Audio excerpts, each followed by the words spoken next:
Praise Lord. ദൈവത്തിൻ്റെ വിലയേറിയ നാമം വാഴ്ത്തപ്പെടുമാറാകട്ടെ. ഇന്നത്തെ മോർണിംഗ് ഡിവോഷന് വേണ്ടി നമ്മൾ എടുത്ത വേദഭാഗം സദൃശവാക്യങ്ങൾ 1-ാം അധ്യായത്തിൻ്റെ 11 മുതൽ 19 വരെയുള്ള വേദഭാഗമാണ്. നമ്മൾ 11 മുതൽ 19 വരെയുള്ള വേദഭാഗങ്ങൾ വായിക്കുമ്പോൾ അവിടെ മനസ്സിലാക്കുവാൻ സാധിക്കുന്നത് ഇത് യൗവനക്കാരോടുള്ള ബന്ധത്തിലൊരു ഉപദേശമാണ്. യൗവനക്കാർക്കുള്ള ഒരു അഡ്വൈസായിട്ടാണ് ശലോമോൻ ഇവിടെ ഇത് രേഖപ്പെടുത്തി വച്ചിരിക്കുന്നത്. അതിൻ്റെ 11-ാം വാക്യത്തിൽ ഇങ്ങനെ വായിക്കുന്നത്: ഞങ്ങളോടുകൂടെ വരിക, നാം രക്തത്തിനായി പതിയിരിക്കുക, നിർദോഷിയെ കാരണം കൂടാതെ പിടിപ്പാൻ ഒളിച്ചിരിക്കുക. യൗവനക്കാരെ അവർ വിളിക്കുകയാണ്. ആരാണ് ഈ ഞങ്ങൾ? ഈ വിളിക്കുന്നവരാരാണ്? അതിൻ്റെ 10-ാം വാക്യത്തിൽ നോക്കൂ: മകനെ, പാപികൾ നിന്നെ വശീകരിച്ചാൽ വഴിപ്പെട്ടു പോകരുത്.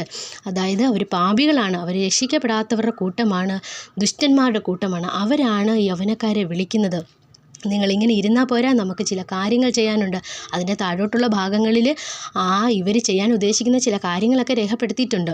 അപ്പോൾ അവർ വിളിക്കുകയാണ്, ഞങ്ങളോടുകൂടെ വരിക. അതിൻ്റെ 13-14 വാക്യങ്ങൾ വായിക്കുമ്പോൾ ഇങ്ങനെ വായിക്കുന്നത്: നമുക്ക് വിലയേറിയ സമ്പത്തൊക്കെയും കിട്ടും, നമ്മുടെ വീടുകളെ കൊള്ളകൊണ്ട് നിറയ്ക്കാം, നിനക്ക് ഞങ്ങളോടുകൂടെ സമാംശം കിട്ടും, നമുക്ക് എല്ലാവർക്കും സഞ്ചി ഒന്നായിരിക്കും എന്നിങ്ങനെ അവർ പറഞ്ഞാൽ, മകനെ, നീ അവരുടെ വഴിക്ക് പോകരുത്. അവർ പറയുകയാണ്, നമുക്കും നിനക്കും എല്ലാവർക്കും ഒരുപോലെ സമാംശം കിട്ടുന്നത്, നമുക്കെല്ലാവർക്കും സഞ്ചി ഒന്നായിരിക്കും എന്ന് പറയുകയാണ്.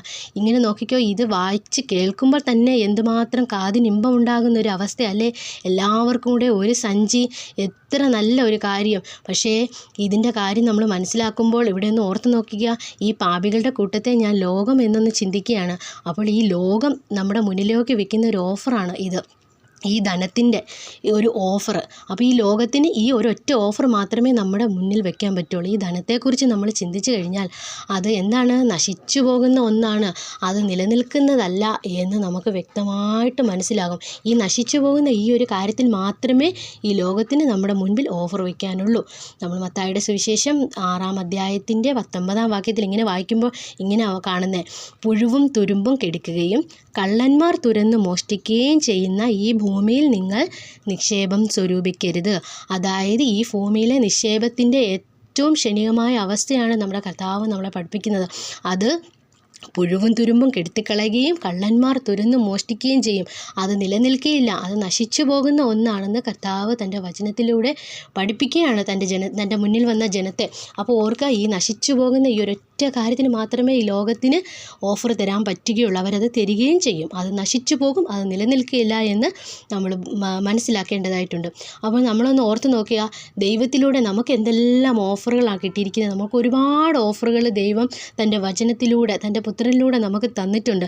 അതിൽ പലതും നമ്മൾ പ്രാപിച്ചു കഴിഞ്ഞു. ഇനി ഭാവിയിൽ നമ്മൾ ചില വാഗ്ദത്തങ്ങളും കൂടെ നമ്മൾ പ്രാപിക്കാൻ വേണ്ടി ഇരിക്കുകയാണ്.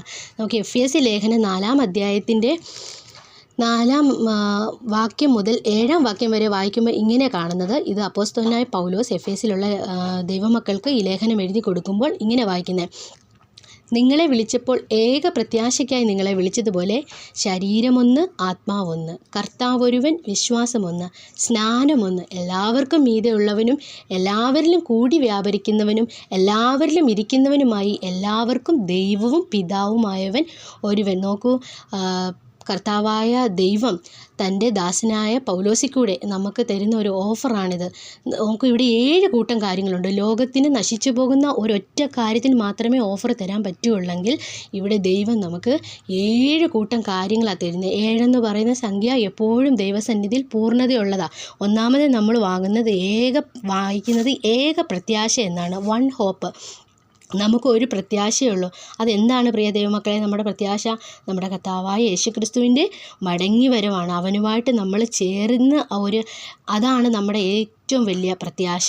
രണ്ടാമത് നമ്മൾ കാണുന്നത് 1 ബോഡി, ഒരു ശരീരം. നമ്മുടെ ശരീരം ഏതാണ്? ക്രിസ്തു തലയായിരിക്കുന്ന സഭയുടെ ഓരോ ശരീരഭാഗങ്ങളാണ് നമ്മൾ ഓരോരുത്തരും എന്നുള്ള ആ അനുഗ്രഹമായ അവസ്ഥ. മൂന്നാമത് നമ്മൾ കാണുന്നു 1 സ്പിരിറ്റ്, ഒരു ആത്മാവ്, ഒരു പരിശുദ്ധാത്മാവേ നമുക്കുള്ളൂ. അവിടെ നമ്മൾ യോഹന്നാൻ്റെ സുവിശേഷം 14-ാം അധ്യായത്തിൻ്റെ 16-ാം വാക്യത്തിൽ ഇങ്ങനെ വായിക്കുന്ന: എന്നാൽ ഞാൻ പിതാവിനോട് ചോദിക്കും, അവൻ സത്യത്തിൻ്റെ ആത്മാവെന്ന മറ്റൊരു കാര്യസ്ഥനെ എന്നേക്കും നിങ്ങളോട് കൂടെ ഇരിക്കേണ്ടതിന് നിങ്ങൾക്ക് തരും. എന്നാൽ ഞാൻ പിതാവിനോട് ചോദിക്കും. അപ്പോൾ കർത്താവായ യേശുക്രിസ്തുവാണ് പരിശുദ്ധാത്മാവിനെ പിതാവിനോട് ചോദിച്ച് വാങ്ങി നമുക്ക് നൽകിയിരിക്കുന്നത്. അവിടെയും കാരണം നമ്മുടെ കർത്താവായ യേശുക്രിസ്തു ആണെന്ന് നമുക്ക് മനസ്സിലാക്കാൻ സാധിക്കുന്നു. നാലാമതായി കാണുന്നു കർത്താവ് ഒന്ന്, അതായത് വൺ ലോഡ്. നമുക്കൊരു ലോഡേ ഉള്ളൂ. ആ കർത്താവിൻ്റെ നാമത്തിലാണ് നമ്മൾ രക്ഷിക്കപ്പെട്ടത്. ആ കർത്താവിൻ്റെ നാമത്തിലാണ് നമ്മൾ ദൈവമക്കളായി തീർന്നത് എന്ന് നമുക്ക് മനസ്സിലാക്കാൻ സാധിക്കുന്നു. വൺ ഫെയ്ത്ത്, അഞ്ചാമതായിട്ട് ഒരു വിശ്വാസം. നമുക്ക് ഒരേ ഒരു വിശ്വാസമേ ഉള്ളൂ. അതേതാണ് വിശ്വാസം? നമ്മുടെ കർത്താവായ യേശുക്രിസ്തുവിൻ്റെ പാവന രക്തത്താൽ കഴുകപ്പെട്ടവരായി, നമ്മൾ ശുദ്ധീകരിക്കപ്പെട്ടവരായി, നമ്മൾ ദൈവത്തിൻ്റെ മക്കളാണെന്ന് ആ ഒരു വിശ്വാസത്തിലാണ് നമ്മൾ മുന്നോട്ട് ജീവിക്കുന്നത്. ആറാമതായി കാണുന്നത് വൺ ബാപ്റ്റിസം, ഒരു സ്നാനം. നമുക്കൊരു സ്നാനമേ ഉള്ളൂ. നമുക്കറിയാം വിശ്വാസികളായ നമ്മൾ 2 സ്നാനം കഴിക്കുന്നു. ഒന്ന് പരിശുദ്ധാത്മാവിലും സ്നാനം കഴിക്കുന്നു, അതുപോലെ തന്നെ ജലത്തിലും സ്നാനം കഴിക്കുന്നു. അവിടെ പരിശുദ്ധാത്മാവിൽ നമ്മൾ സ്നാനം കഴിക്കുന്ന ആരാണ്? നമ്മുടെ കർത്താവായ യേശുക്രിസ്തുവാണ്. ലോകത്തിൻ്റെ പാപത്തെ ചുമക്കുന്ന ദൈവത്തിൻ്റെ കുഞ്ഞാടായി യോഹന്നാൻ സ്നാപകൻ ലോകത്തിന് പരിചയപ്പെടുത്തിയ ആ യേശുക്രിസ്തുവാണ് നമ്മളെ പരിശുദ്ധാത്മാവിൽ സ്നാനം കഴിപ്പിക്കുന്നത്. ഇനി നമ്മൾ ജലസ്നാനം എടുത്താലോ, അതും നമ്മുടെ കർത്താവായ യേശുക്രിസ്തുവിൻ്റെ നാമത്തിലാണ് നമ്മൾ സ്നാനം എടുക്കുന്നത്. ഏഴാമതായി ഇവിടെ ദൈവവും പിതാവുമായവൻ ഒന്ന്, one God and one father. നമുക്കൊരു പിതാവാം ദൈവമേ ഉള്ളൂ. ആ പിതാവിലോട്ടുള്ള ഏക വഴിയും നമ്മുടെ പുത്രനായ ക്രിസ്തുവാണ് എന്നുള്ള കാര്യവും നമ്മൾ മനസ്സിലാക്കുന്നു. തീർന്നില്ല. ഗലാത്യ ലേഖനം അതിൻ്റെ 3-ാം അധ്യായത്തിൻ്റെ 28-ാം വാക്യത്തിൽ പൗലോസ് ഇങ്ങനെയും കൂടെ പറയുന്നു, അതിൽ യഹൂദനും യവനനും എന്നില്ല, ദാസനും സ്വതന്ത്രനും എന്നില്ല, ആണും പെണ്ണും എന്നില്ല, നിങ്ങൾ എല്ലാവരും ക്രിസ്തുവിൽ ഒന്നത്രേ. അതായത് ആണും പെണ്ണും ഇല്ലാതെ, ദാസനും സ്വതന്ത്രനും ഇല്ലാതെ, യഹൂദനും യവനനും ഇല്ലാതെ, ക്രിസ്തുവിൽ എല്ലാവരും ഒന്നായിരിക്കുന്ന ആ ഐക്യത്തിൻ്റെ ഒന്നെന്നുള്ള ഒരവസ്ഥ എത്ര അനുഗ്രഹിക്കപ്പെട്ട ഒരു അവസ്ഥയിലൂടെയാണ് പ്രിയപ്പെട്ടവരെ നമ്മൾ കടന്നു പോകുന്നത്. ഒന്ന് ഓർത്തു പോകുക. നമ്മൾ ലോകത്തിൻ്റെ പല കോണുകളിലായിരിക്കുന്നത്. നമ്മൾ പരസ്പരം കാണുന്നില്ല, ഒന്നും ചെയ്യുന്നില്ല. പക്ഷേ എങ്കിലും നമ്മൾ നമ്മുടെ കർത്താവിൽ ഒന്നാണെന്നുള്ള ഏറ്റവും മഹനീയമായ അവസ്ഥ ഓർത്തു നോക്കൂ. അത് നമുക്ക് എത്ര സന്തോഷം തരുന്ന ഒരെന്നാണ്. ലോകത്തിന് നശിച്ചു പോകുന്ന ഒരൊറ്റ കാര്യത്തിന് മാത്രം ഓഫർ കൊടുക്കാൻ സാധിക്കുമ്പോൾ നമുക്ക് നിലനിൽക്കുന്നതായ വാഗ്ദത്തങ്ങളുടെ ഒരു പറുദീസ തന്നെ ദൈവം നമുക്ക് ഒരുക്കിയിരിക്കുകയാണ്. ഒരു വലിയ ഏറ്റവും വലിയതൊന്ന് ദൈവം നമുക്ക് വേണ്ടി ഒരുക്കിയിരിക്കുകയാണ്. അപ്പോൾ ഓർത്ത് നോക്കാം, നമ്മുടെ ഈ ചെറിയ ജീവിതം കൊണ്ട് നമ്മൾ എത്ര കർത്താവിനെ സ്നേഹിച്ചാലും, നമ്മളെ ഈ അനുഗ്രഹത്തിലൂടെ കടന്നുപോയ നമ്മുടെ കർത്താവിനെ നമുക്ക് എത്ര സ്നേഹിച്ചാലും മതിയാകത്തില്ല. പ്രിയ ദൈവമക്കളെ, അത്രത്തോളം ദൈവം നമ്മളെ സ്നേഹിക്കുകയാണ്.